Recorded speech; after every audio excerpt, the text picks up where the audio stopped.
Hey! Welcome to Finn's Late Night Talk Show. Tonight we'll be going over the book, The Book Thief by Marcus Zusak. We will also have a special interview today by the narrator of the book, Death. But he's a very busy man, so we have him on Skype today. For my first question, what are your thoughts on how humans attempt to personify you, Death? They've got it all wrong. They see me as a burden and something to fear. But, if there is good, there must be evil, and that's my job, to be evil. They portray me as something that can stop anyone. It's true, but most don't realize that I take their souls away. I don't steal their souls. Huh. I never really knew that. You're just taking souls away, not really stealing them. They are in control of their own fate for most of their life. I can't just take anyone. Look at Liesel and her brother on the train. Her brother was ill and his body couldn't fight any longer.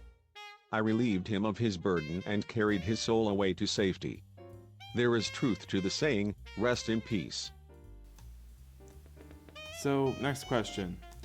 How do you feel about the author using you as a narrator in The Book Thief? I feel that from my perspective, the reader can better understand the main characters than if it were from a person's perspective.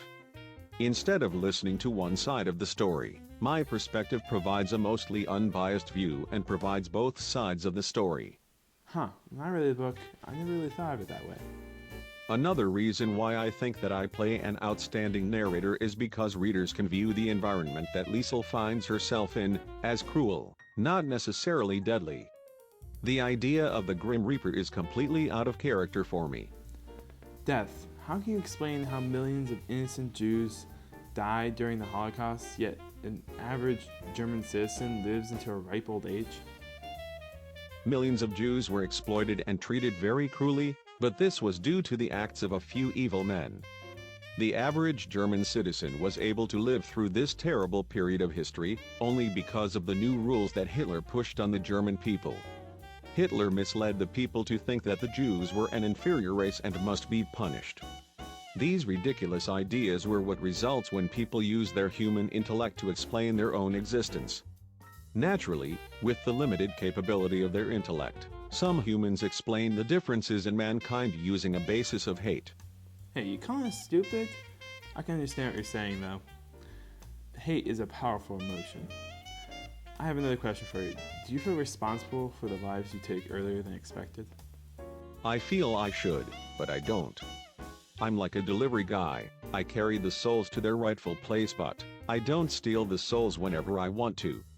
I can't always control who stays alive and dies. It's more up to the person and their actions. Huh, so you're kind of like a Domino's pizza delivery guy, except without the pizza.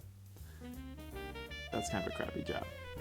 On a more serious note, how do you feel about the human race in general and how we treat each other? Humans always seem to find someone to hate, and they have trouble seeing the bigger picture.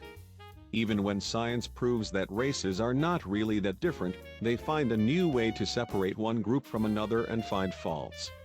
It seems most of the humans with power don't show any kindness or sympathy.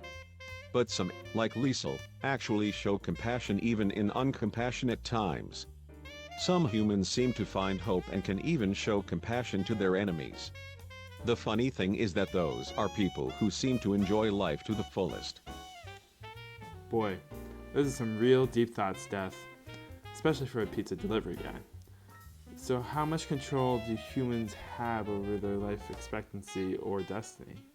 Oh, well, you see, all you have to do is, sorry, I think we're losing action. Ooh, seems like we lost connection there. Well, we'll have to continue the interview another time. Anyway, next week, we'll have a very scary special guest, your high school principal. Anyway, I'll see you next time on Finn's Late Night Talk Show.